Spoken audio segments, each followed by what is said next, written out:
ಬೆಳಗಾವಿ ಜಿಲ್ಲೆ ಬೈಲಹೊಂಗಲ ಪಟ್ಟಣದಲ್ಲಿ ಕಿತ್ತೂರು ಕರ್ನಾಟಕ ಸೇನೆಯನ್ನು ಲೋಕೋಪಯೋಗಿ ಹಾಗೂ ಬೆಳಗಾವಿ ಜಿಲ್ಲಾ ಉಸ್ತುವಾರಿ ಸಚಿವರಾದ ಸತೀಶ್ ಜಾರಕಿಹೊಳಿ ಉದ್ಘಾಟಿಸಿ ಮಾತನಾಡಿದರು. ದೇಶದ ವಿವಿಧ ರಾಜ್ಯಗಳಲ್ಲಿ ತನ್ನದೇ ಆದ ಭಾಷೆಗಳ ಪ್ರಾಬಲ್ಯ ಹೊಂದಿದ್ದು, ನಮ್ಮಲ್ಲಿ ಕನ್ನಡ ಭಾಷೆ ಉಳಿವಿಗಾಗಿ ಹೋರಾಟ ಮಾಡುತ್ತಿರುವುದು ನಮ್ಮೆಲ್ಲರ ದುರ್ದೈವವಾಗಿದೆ ಎಂದು ಹೇಳಿದರು. ಬೈಲಹೊಂಗಲ ಪಟ್ಟಣದ ವೀರರಾಣಿ ಚೆನ್ನಮ್ಮ ಐಕ್ಯ ಸ್ಥಳದ ಮುಂಭಾಗದಲ್ಲಿ ಜರುಗಿದ ಕಿತ್ತೂರು ಕರ್ನಾಟಕ ಸೇನೆ ಹಾಗೂ ಕನ್ನಡ ರಾಜ್ಯೋತ್ಸವವನ್ನು ಉದ್ಘಾಟನೆ ಮಾಡಿ ಮಾತನಾಡಿದರು. ಈ ಸಂದರ್ಭದಲ್ಲಿ ಕಿತ್ತೂರು ಕರ್ನಾಟಕ ಸೇನೆಯ ರಾಜ್ಯಾಧ್ಯಕ್ಷರಾದ ಮಹಾದೇವ್ ತಳವಾರ್ ಪ್ರಾಸ್ತಾವಿಕವಾಗಿ ಮಾತನಾಡಿದರು. ತದನಂತರ ತಾಲೂಕಾ ಅಧ್ಯಕ್ಷ ರಾಜು ಬೋಳನವರ್, ಜಿಲ್ಲಾಧ್ಯಕ್ಷ ಶಿವಾನಂದ್ ಕೋಲ್ಕರ್, ಶಂಕರ್ ಮಾಡಲ್ಗಿ, ಸಿ.ಬಿ. ಗಣಾಚಾರಿ, ಪುರಸಭೆ ಮಾಜಿ ಅಧ್ಯಕ್ಷರಾದ ಬಸವರಾಜ್ ಜನ್ಮಟ್ಟಿ, ಮಹಾಂತೇಶ್ ಮತ್ತಿಕೊಪ್ಪ, ರಫೀಕ್ ಬಡಿಗೇರ್, ವಿಠ್ಠಲ್ ಕಡ್ಕೋಳ್ ಇನ್ನೂ ಅನೇಕ ಕನ್ನಡ ಪರ ಹೋರಾಟಗಾರರು ಗಣ್ಯರು ಹಾಜರಿದ್ದು ಈ ಕಾರ್ಯಕ್ರಮವನ್ನು ಯಶಸ್ವಿಗೊಳಿಸಿದರು. ದೊಡ್ಡ ಅಭಿಮಾನ ಅಂತಿಷ್ಟಲ್ಲ, ಇದೇ ವೇದಿಕೆಗೆ ಅವರು ಮುಖ್ಯಮಂತ್ರಿಗಳಾಗಿಯೂ ಬರಬೇಕನ್ನೋದು ನಮ್ಮ ಆಸೆ. ಮುಖ್ಯಮಂತ್ರಿಗಳಾಗಿಯೂ ಬರಬೇಕು. ಯಾಕೆ ಈ ಭಾಗದ ಜನಪ್ರತಿನಿಧಿಗಳು ಮುಖ್ಯಮಂತ್ರಿ ಆಗಬಾರ್ದು?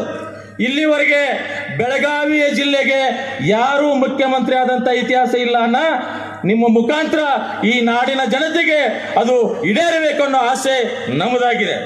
ಅದಕ್ಕಾಗಿ ಇಂಥ ಒಂದು ಜನಪ್ರಿಯ ಕಳಕಳಿಯನ್ನು ಹೊಂದಂಥ ಸತೀಶ್ ಅಣ್ಣವರು ಬಹಳಷ್ಟು 30-40 ವರ್ಷಗಳಿಂದ ತಮ್ಮ ಸತೀಶ್ ಶುಗರ್ಸ್ ಅವಾರ್ಡ್ಸ್ಗಳಿಂದ ಮತ್ತೆ ಈ ವಿವಿಧ ಒಂದು ಸ್ಪರ್ಧೆಗಳನ್ನು ಮಾಡೋದ್ರ ಮುಖಾಂತರ ಈ ನಾಡಿನಲ್ಲಿ ಇವತ್ತು ಗ್ರಾಮೀಣ ಪ್ರತಿಭೆಗಳು ಏನು ರಾಜ್ಯ ಮಟ್ಟಕ್ಕೆ ರಾಷ್ಟ್ರ ಮಟ್ಟಕ್ಕೆ ಹೋಗಿ ತಮ್ಮ ಪ್ರತಿಭೆಯನ್ನು ತೋರಿಸ್ತಾ ಇದ್ದಾವಲ್ಲ, ಅದು ಅವತ್ತು 30 ವರ್ಷಗಳ ಹಿಂದೆ ಏನು ಸತೀಶಣ್ಣ ಜಾರಕಿಹೊಳಿ ಅವರು ಒಂದು ಅಡಿಪಾಯ ಹಾಕಿದ್ರು. ಆ ಅಡಿಪಾಯಕ್ಕೆ ಅನುಗುಣವಾಗಿ ಇವತ್ತು ಎಲ್ಲ ಪ್ರತಿಭೆಗಳು, ಉತ್ತರ ಕರ್ನಾಟಕದ ಪ್ರತಿಭೆಗಳು ರಾಜ್ಯ ಮತ್ತು ರಾಷ್ಟ್ರ ಮಟ್ಟದಲ್ಲಿ ತಮ್ಮ ಸಾಧನೆಯನ್ನು ಮಾಡ್ತಾ ಇದ್ದಾರೆ, ತಮ್ಮ ಕೀರ್ತಿಯನ್ನು ಬಳಸ್ತಾ ಇದ್ದಾರೆ. ಅಷ್ಟೇ ಅಲ್ಲ, ತಮ್ಮ ಜಾರಕಿಹೊಳಿ ಫೌಂಡೇಶನ್ ಕಡೆಯಿಂದ IAS, KS, IPS ಮತ್ತೆ ಇನ್ನಿತರ ಸ್ಪರ್ಧಾತ್ಮಕ ಪರೀಕ್ಷೆಗಳನ್ನು ಎದುರಿಸಿ ಅಂದರೆ ಅವರಿಗೆ ತರಬೇತಿಯನ್ನು ನೀಡಿ ಉಚಿತ ಊಟ, ವಸತಿ ಮತ್ತು ತರಬೇತಿಯನ್ನು ನೀಡಿ ಇವತ್ತು ಬಡ ಮಕ್ಕಳು ಶಿಕ್ಷಣದಿಂದ ಏನು ವಂಚಿತರಾಗ್ತಾ ಇದ್ದಾರಲ್ಲ, ಏನು ಉನ್ನತ ಹುದ್ದೆ ಆಕಾಂಕ್ಷೆಗಳ ಕನಸನ್ನು ಕಟ್ಕೊಂಡಿದ್ದಾರಲ್ಲ, ಆ ಕನಸನ್ನು ನೆನಸು ಮಾಡಲಿಕ್ಕೆ ಯಾರಾದರೂ ಬೆನ್ನೆಲುಬಾಗಿ ಈ ಭಾಗದಲ್ಲಿ ನಿಂತಿದ್ರೆ ಸತೀಶಣ್ಣ ಜಾರಕಿಹೊಳಿ ಅಂತ ಹೇಳ್ಬೋದು. ನಾವು ಸತೀಶಣ್ಣ ಜಾರಕಿಹೊಳಿ ಅಂತ ಹೇಳ್ಬೋದು. ಅಂತ ಒಬ್ಬರ ಸರಳ ವ್ಯಕ್ತಿತ್ವದ ವ್ಯಕ್ತಿಯನ್ನು ನೋಡಿದ್ರೆ ನೀವು ನೋಡ್ಬೋದು, ಸತೀಶಣ್ಣ ಎಲ್ಲೇ ಹೋದ್ರು ಯಾರದೇ ಚಾದ ಅಂಗಡಿ ಇರಲಿ, ಒಂದು ಚಾದ ಅಂಗಡಿಗೆ ಹೋಗಿ ಒಂದು ಬಜಿನೋ ಬಡಂಗೋ ತಿಂದು ಬರ್ತಾರೆ, ಚುರುಮುರಿನೋ. ನನಗೆ ಅವ್ರನ್ನ ನೋಡಿದ್ರೆ ಆಗಿನ ಕಾಲದ ಶಾಹು ಮಹಾರಾಜರು ನೆನಪು ಬರ್ತಾರಣ್ಣ. ಶಾಹು ಮಹಾರಾಜರು ಕೊಲ್ಲಾಪುರದಲ್ಲಿ ಒಬ್ಬ ದಲಿತ ಯುವಕನಿಗೆ ಚಹಾದ ಅಂಗಡಿ ಹಾಕಿಕೊಟ್ಟು ದಿನ ಹೋಗಿ ಆ ಚಹಾದ ಅಂಗಡಿಯಲ್ಲಿ ಚಹಾ ಸೇವಿಸಿ ಆ ಒಬ್ಬ ಬಡ ದಲಿತನ ಅಂಗಡಿ ವ್ಯಾಪಾರ ಆಗುವಂತ ನೋಡ್ಕೊತಿದ್ರಲ್ಲ, ಇವತ್ತು ಕೂಡ ಸತೀಶಣ್ಣವರು ಅವರ ಮಾರ್ಗದಲ್ಲಿ ನಡೀತಾ ಇದ್ದಾರೆ. ದೇವರು ಅವರಿಗೆ ಎಲ್ಲ ಆಯುಷ್ಯ ಆರೋಗ್ಯವನ್ನ ಕೊಟ್ಟು ಕಾಪಾಡಲಿ. ನಮ್ಮ ಯಾವುದೇ ಹಮ್ಮು ಬೆಮ್ಮು ಇಲ್ಲದೆ ನಮ್ಮ ಈ ಬೈಲಹೊಂಗಲ ನಾಡಿಗೆ, ಕ್ರಾಂತಿಯ ಕಿಡಿಯ ನಾಡಿಗೆ ಅವರು ಇವತ್ತು ಉದ್ಘಾಟಕರಾಗಿ ಆಗಮಿಸಿದ್ದಾರೆ. ನಿಮ್ಮ ಮಾರ್ಗದರ್ಶನದಲ್ಲಿ, ನಿಮ್ಮ ಉದ್ಘಾಟನೆ ಅಮೃತಹಸ್ತದಿಂದ ಆಗ್ತಿರ್ತಕ್ಕಂಥ ಈ ಉದ್ಘಾಟನೆಯಲ್ಲಿ ನಾವೆಲ್ಲರೂ ತನು ಮನ ಧನದಿಂದ ನಮ್ಮ ಪ್ರಾಣವನ್ನಾದರೂ ಇಟ್ಟು ಈ ನಾಡಿನ ಒಳಿತಿಗಾಗಿ ಕನ್ನಡ ನಾಡು ನುಡಿ ಒಂದು ಉಳಿಸುವಂಥ ಕೆಲಸ ಮಾಡ್ತೀವಿ. ಅದೇ ರೀತಿ ಮೊನ್ನೆ ಕಿತ್ತೂರು ಉತ್ಸವದಲ್ಲಿ ಬಹಳಷ್ಟು ಬೇಡಿಕೆಗಳಿದ್ದವನ್ನ ಬಾಬಾ ಸಾಹೇಬ್ ಪಾಟೀಲ್ ಅವರು ತಾವು ಇದ್ರಿ. ಚೆನ್ನಮ್ಮ ಒಂದು ಸಂಶೋಧನಾ ಕೇಂದ್ರವನ್ನು ಇಲ್ಲಿ ತರಬೇಕು, ರಾಣಿ ಚೆನ್ನಮ್ಮ ಯೂನಿವರ್ಸಿಟಿಗೆ ಕಿತ್ತೂರು ರಾಣಿ ಚೆನ್ನಮ್ಮ ಅಂತ ಹೆಸರಿಡಬೇಕು, ಹಲವಾರು ಕೆಲಸಗಳನ್ನು ರಾಜ್ಯ ಸರ್ಕಾರ ಅವತ್ತ ಮಾನ್ಯ ಸತೀಶಣ್ಣ ಜಾರಕಿಹೊಳಿ ಮುಖಾಂತರ ಘೋಷಣೆ ಮಾಡಿದೆ. ಆ ಎಲ್ಲ ಯೋಜನೆಗಳು, ನೀರಾವರಿ ಯೋಜನೆಗಳು ಬರಲಿ. ನಾವು ಕೂಡ ಒತ್ತಾಯವನ್ನು ಸತೀಶಣ್ಣ ಅವರ ಮುಖಾಂತರ ರಾಜ್ಯ ಸರ್ಕಾರಕ್ಕೆ ಮಾಡ್ತೀವಿ. ಆ ಒಂದು ಯೋಜನೆಗಳು, ಎಲ್ಲ ಯೋಜನೆಗಳು ಯಶಸ್ವಿ ಆಗಲಿ. ಬೆಳವಡಿ ಮಲ್ಲಮ್ಮನ ಒಂದು ಮೂರ್ತಿ ವಿಧಾನಸೌಧದ ಎದುರುಗಡೆ ಆಗಬೇಕಿದೆ. ಆ ಒಂದು ಬೆಳವಡಿ ಮಲ್ಲಮ್ಮನ ಮೂರ್ತಿ ನಮ್ಮ ವಿಧಾನಸೌಧದ ಎದುರುಗಡೆ ಕೂತ್ರೆ, ಯಾಕಂತಂದ್ರೆ ಏನು ಹಿಂದೂ ಸಮ್ರಾಟ್ ಅಂತ ಹೇಳಿದಂಥ ಛತ್ರಪತಿ ಶಿವಾಜಿ ಮಹಾರಾಜರಿಗೆ ಒಬ್ಬಳು ಹೆಣ್ಮಗಳು, ಸೋಲಿನ ರುಚಿ ತೋರಿಸಂತ ಹೆಣ್ಮಗಳು ಇದ್ರೆ ಅದು ನಮ್ಮ ಈ ನಾಡಿನ ಬೆಳವಡಿ ಮಲ್ಲಮ್ಮ ಅಂತ ಹೇಳ್ಬೋದು. ಬೆಳವಡಿ ಮಲ್ಲಮ್ಮ ಅಂತ ಹೇಳ್ಬೋದು. ಆ ಬೆಳವಡಿ ಮಲ್ಲಮ್ಮನ ಒಂದು ಮೂರ್ತಿಯನ್ನ ಸುವರ್ಣಸೌಧದ ಮುಂದೆ ನಾವು ನೋಡ್ಲಿಕ್ಕೆ ಇಚ್ಛೆ ಮಾಡ್ತಾ ಇದ್ದೀವಿ ಈ ಒಂದು ಕ್ರಾಂತಿಯ ನೆಲದಲ್ಲಿ. ಯಾಕಂದ್ರೆ ಕಾಕ್ತಿ ಚೆನ್ನಮ್ಮನ ಜನ್ಮಸ್ಥಳ, ಬೈಲಹೊಂಗಲ ಚೆನ್ನಮ್ಮನ ಐಕ್ಯ ಭೂಮಿ, ಸತೀಶನ್ನ ಪ್ರತಿನಿಧಿಸುವಂತ ಏನು ಕಾಕ್ತಿ ಅನ್ನೋ ಗ್ರಾಮ ಇದೆಯಲ್ಲ ಅದು ಕಾಕ್ತಿಯಲ್ಲಿರೋದು. ಇವತ್ತು ಕೌಸಲ್ಗಿಯನ್ನ ಪ್ರತಿನಿಧಿಸುವಂತ ಒಂದು ಐಕ್ಯ ಭೂಮಿ ಅವ್ರ ಕ್ಷೇತ್ರದಲ್ಲಿರೋದು. ಇವೆರಡಕ್ಕೂ ಅವರು ಹುಟ್ಟಿ ಇಲ್ಲಿ ಬಂದು ಐಕ್ಯರಾಗಿದ್ದಾರೆ.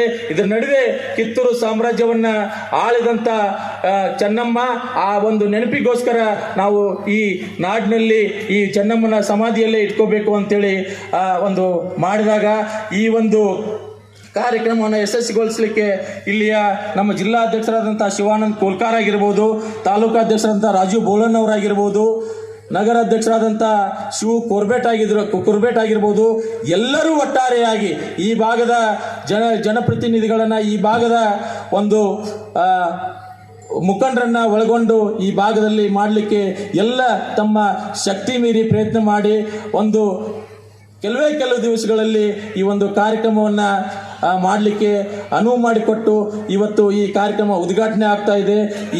ಇಲ್ಲಿ ಹಚ್ಚಿದಂಥ ದೀಪ ಯಾವತ್ತು ನಿರಾಂತಕವಾಗಿ ನಿರ್ಗಳವಾಗಿ ನಮ್ಮ ಮನೆಗಳಲ್ಲಿ ಹಚ್ಚೇವು ಕನ್ನಡದ ದೀಪ ಅಂತ ಹೇಳ್ತೀವಲ್ಲ, ಆ ಕ್ರಾಂತಿಯ ದೀಪ, ಕಿತ್ತೂರು ನಾಡಿನ ದೀಪ ಪ್ರತಿಯೊಬ್ಬ ಮನೆಯಿಂದ ಕನ್ನಡಿಗನಲ್ಲಿ ಸ್ವಾಭಿಮಾನದ ದೀಪವಾಗಿ ಬೆಳಗಲಿ ಅಂತ ಹೇಳ್ತಾ ನಾನು ಮಾತನ್ನು ಮುಗಿಸ್ತೀನಿ. ಎಲ್ಲರಿಗೂ ನಮಸ್ಕಾರ. ಎದುರಾಕೊಂಡು ಹಿಂದೂ ಸಂಘಟನೆಗಳನ್ನು ಎದುರಾಕೊಂಡು ಅಲ್ಲಿಯ ಮರಾಠಿ ಪ್ರೇಮಿ ಅಂದರೆ ಕನ್ನಡ ವಿರೋಧಿ ರಾಜಕೀಯ ಪ್ರತಿನಿಧಿಗಳನ್ನು ಎಲ್ಲ ಎದುರಾಕೊಂಡು ಸುಮಾರು 22 ವರ್ಷಗಳ ಕಾಲ ನಾವು ಹಿಂದಿನ ಸಂಘಟನೆಯಲ್ಲಿ ಅಂತಂದರೆ ಕರಿವೆಯಲ್ಲಿ ನಮ್ಮ ಮನೆ ಮಠ ಹೆಂಡತಿ ಮಕ್ಕಳು ಕುಟುಂಬ ಎಲ್ಲವನ್ನು ತ್ಯಜಿಸಿ ಸುಮಾರು 22 ಕೇಸ್ಗಳನ್ನು ಮೈ ಮೇಲೆ ಹಾಕೊಂಡು ಇವತ್ತು ಕೂಡ ನಾವು ಕೋರ್ಟ್ಗೆ ಅಲ್ದಾಡುವಂತ ಒಂದು ಪರಿಸ್ಥಿತಿ ನಮ್ಮಲ್ಲಿದೆ. ಆದರೆ ಇಂಥ ಸ್ವಾಭಿಮಾನ ಹೋರಾಟಗಾರರಿಗೆ, ಇಂಥ ಸ್ವಾಭಿಮಾನವನ್ನು ಇಟ್ಕೊಂಡಂತ 22 ವರ್ಷಗಳಿಂದ ಈ ನೆಲದಲ್ಲಿ, ಈ ನಾಡು ನುಡಿ ನೆಲ ಜಲ ಸಂಸ್ಕೃತಿ ಗಡಿ ಉದ್ಯೋಗ ವ್ಯಾಪಾರ ಶಿಕ್ಷಣ ನೀರಾವರಿ ಯೋಜನೆಗಳಿಗೂ ಮಹಿಳೆಯರ ಸಂರಕ್ಷಣೆ ಒಳಗೊಂಡಂತೆ ನಾವೆಲ್ಲದಕ್ಕೂ ನಮ್ಮ ಜೀವನವನ್ನು ಮುಡುಪಾಗಿಟ್ಟು ಈ ಒಂದು ಚಳುವಳಿಯಲ್ಲಿ ಭಾಗವಹಿಸಿದ್ವಿ. ಈ ಚಳುವಳಿಯನ್ನ ಅತ್ಯಂತ ಉತ್ತುಂಗಕ್ಕೆ ತಂದಂತ ಕೀರ್ತಿ ಏನಾದ್ರೂ ಇದ್ರೆ ನಮ್ಮ ಹಳ್ಳಿಗಾಡಿನಲ್ಲಿ ಇರುವಂತ ಸಾಮಾನ್ಯ ಕಾರ್ಯಕರ್ತರಿದ್ದಾರಲ್ಲ, ಆ ಸಾಮಾನ್ಯ ಕಾರ್ಯಕರ್ತರಿಗೆ ಸೇರ್ಬೇಕು. ಇವತ್ತು ಮನೆ ಮಠ ಇವತ್ತು ಕೂಲಿ ಕೆಲಸ ಮಾಡಿ ಇವತ್ತು ಕಾರ್ಮಿಕನಾಗಿ ದುಡಿದು ಇವತ್ತು 2 ಎಮ್ಮೆಗಳನ್ನು ಸಾಕೊಂಡು ನಾವು ಇಲ್ಲಿ ಬೆಳಗಾವಿಯಲ್ಲಿ ಬಂದು ಬೆಳಗಾವಿಗೆ ಏನಾದರೂ ಅನ್ಯಾಯ ಆದರೆ, ಕನ್ನಡಕ್ಕೆ ಅನ್ಯಾಯ ಆದರೆ ನಾವು ಅಲ್ಲಿಗೆ ಬಂದು ನಮ್ಮ ಸೇವೆಯನ್ನು ಮಾಡಿದಂಥದ್ದು. ಅಂತ ಸೇವೆ ಅಂತ ಮಾಡಿದಂಥ ನಮಗಳಿಗೆ ಕಳೆದ ತಿಂಗಳಲ್ಲಿ ಸಿಕ್ಕಿದ್ದು ಏನಪ್ಪಾ ಅಂತಂದ್ರೆ ಉಚ್ಚಾಟನೆ ಅನ್ನೋ ಒಂದು ಮಹಾಪ್ರಶಸ್ತಿ. ಆ ಪ್ರಶಸ್ತಿಯನ್ನು ನಾವು ಸವಾಲಾಗಿ ಸ್ವೀಕರಿಸಿದ್ದೇವೆ. ಯಾಕಂತಂದ್ರೆ ಇದು ಚೆನ್ನಮ್ಮನ ನಾಡು, ರಾಯಣ್ಣನ ನಾಡು. ಸ್ವಾಭಿಮಾನವನ್ನ ಬಿಟ್ಟುಕೊಳ್ಳೋ ಮಾತೇ ಇಲ್ಲ. ಸ್ವಾಭಿಮಾನ ಅವತ್ತು ಚೆನ್ನಮ್ಮ ಬ್ರಿಟಿಷರಿಗೆ ಕಪ್ಪ ಕೊಡೋದಿಲ್ಲ ಅಂತ ಹೇಳಿ ತನ್ನ ಸ್ವಾಭಿಮಾನವನ್ನು ಬಿಟ್ಟುಕೊಡ್ಲಿಲ್ಲಲ್ಲ. ಬ್ರಿಟಿಷರಿಗೆ ನೀನು ಶರಣಾಗದೆ ನಿನ್ನನ್ನು ಜೀವ ಸಹಿತ ಬಿಡ್ತೇನೆ ಅಂತೇಳಿ ರಾಯಣ್ಣನಿಗೆ ಹೇಳಿದ್ರಲ್ಲ, ಆ ರಾಯಣ್ಣ ಅವತ್ತು ಶರಣಾಗಿದ್ರೆ ಜೀವ ಉಳಿಸ್ಕೋಬಹುದಾಗಿತ್ತು. ಆದ್ರೆ ಶರಣಾಗಲಿಲ್ಲ, ಸ್ವಾಭಿಮಾನವನ್ನ ಬಿಟ್ಟುಕೊಡ್ಲಿಲ್ಲ. ಅದೇ ಸ್ವಾಭಿಮಾನದ ನಡೆಯಲ್ಲಿ ನಾವಿವತ್ತು ಸ್ವಾಭಿಮಾನಿ ಕನ್ನಡಿಗರ ಕಿತ್ತೂರು ಕರ್ನಾಟಕ ಸೇನೆಯನ್ನ ತಮ್ಮೆಲ್ಲರ ಎದುರುಗಡೆ ಉದ್ಘಾಟನೆ ಮಾಡ್ತಾ ಇದ್ದೀವಿ. ಏನು ಕಾರಣ ಅಂತ ಹೇಳಿಲ್ಲ. ಒಂದು ಉದಾಹರಣೆ ಕೊಡ್ತೀನಿ. ಒಬ್ಬ ಯಾರೋ ಮರ್ಡರ್ ಮಾಡಿದ್ರೆ, ಕೊಲೆ ಮಾಡಿದ್ರೆ ಸಾಕಷ್ಟು ವಿಚಾರಣೆಗಳು ನಡೀತವೆ, ಸಾಕಷ್ಟು ಸಮಯ ತಗೊಳ್ತದೆ. ಕೊನೆಗೆ ಜಡ್ಜ್ ಅವರು, ನ್ಯಾಯಾಧೀಶರು ಅವ್ರಿಗೆ ಗಲ್ಲು ಶಿಕ್ಷೆ ವಿಧಿಸಿದ್ರು ಕೂಡ ರಾಷ್ಟ್ರಪತಿ ಕಡೆ ಹೋಗ್ತದೆ. ರಾಷ್ಟ್ರಪತಿಗೆ ಹೋಗಿ ಅವರು ಕ್ಷಮಾದಾನ ಕೇಳ್ತಾರೆ. ಅಲ್ಲೂ ಕ್ಷಮಾದಾನ ಸಿಗ್ಲಿಲ್ಲ ಅಂತಂದ್ರೆ ಜೈಲಿನಲ್ಲಿ ಗಲ್ಲಿಗೇರಿಸೋಕಂತ ಅಧಿಕಾರಿ ನಿನ್ನ ಕೊನೆ ಆಶೆ ಏನು ಅಂತ ಕೇಳ್ತಾರೆ. ನಿನ್ನ ಕೊನೆ ಆಸೆ ಏನು ಅಂತ ಕೇಳ್ತಾರೆ. ಆದರೆ ಇಲ್ಲಿ ನಮ್ಮ ಯಾವುದೇ ವಿಚಾರ ನಡಲಿಲ್ಲ, ನಮ್ಮ ಕೊನೆ ಆಸೆ ಏನು ಅಂತ ಕೇಳಲಿಲ್ಲ. ನಮ್ಮನ್ನು ಉಚ್ಚಾಟನೆ ಅಂತ ಪ್ರಶಸ್ತಿ ಕೊಟ್ರಲ್ಲ, ನಿಮಗೆ ಉತ್ತರ ಕೊಡ್ಲಿಕ್ಕೆ ಸ್ವಾಭಿಮಾನಿ ಕನ್ನಡಿಗರು ಸಜ್ಜಾಗಿದ್ದೀವಿ ನಾವು. ಅವತ್ತಿನ ಮಲ್ಲಪ್ಪ ಶೆಟ್ರೆ ಉಳಿಲಿಲ್ಲ. ಇನ್ನ ಅದೇನೋ ಹಾಡಂತಾರಲ್ಲ, ಹಾಲು ಕುಡಿದ ಮಕ್ಕಳೇ ಉಳಿಯೋದಿಲ್ಲ, ಇನ್ನು ಎಣ್ಣೆ ಕುಡಿದ ಉಳಿತಾವ. ಅವತ್ತು ಚೆನ್ನಮ್ಮ ರಾಯಣ್ಣ ಈ ನಾಡಿಗಾಗಿ ಹೋರಾಡಿದ್ರು, ಅವ್ರನ್ನ ಮಲ್ಲಪ್ಪ ಶೆಟ್ರು ಕೊಟ್ಟರು.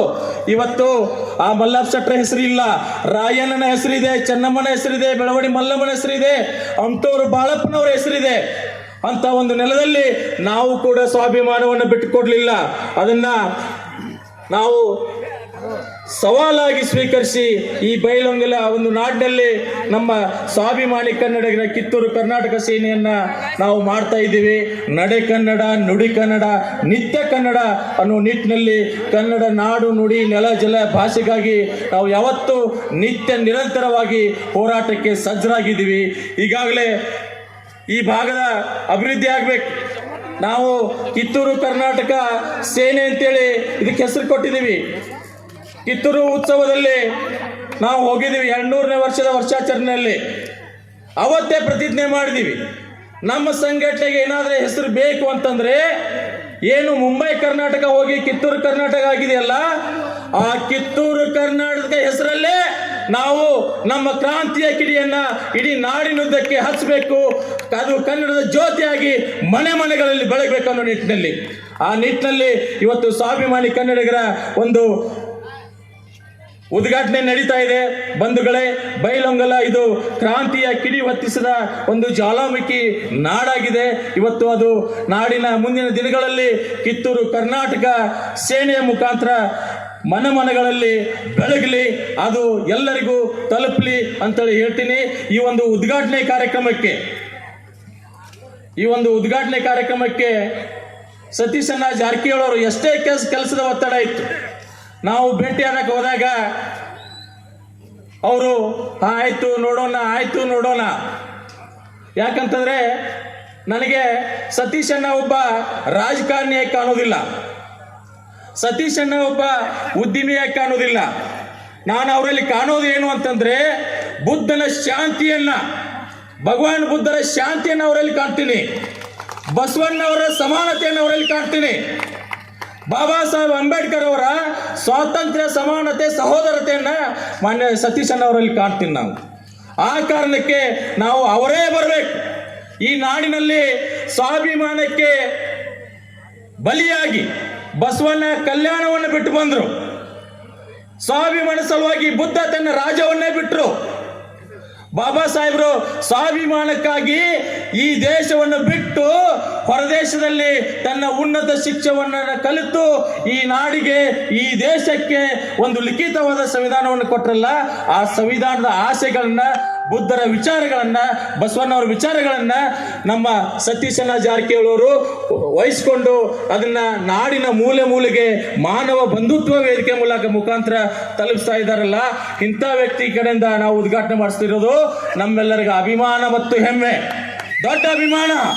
ಅಂತಿಷ್ಟಲ್ಲ, ಇದೇ ವೇದಿಕೆಗೆ ಅವರು ಮುಖ್ಯಮಂತ್ರಿಗಳಾಗಿಯೂ ಬರಬೇಕನ್ನೋದು ನಮ್ಮ ಆಸೆ, ಮುಖ್ಯಮಂತ್ರಿಗಳಾಗಿಯೂ ಬರಬೇಕು.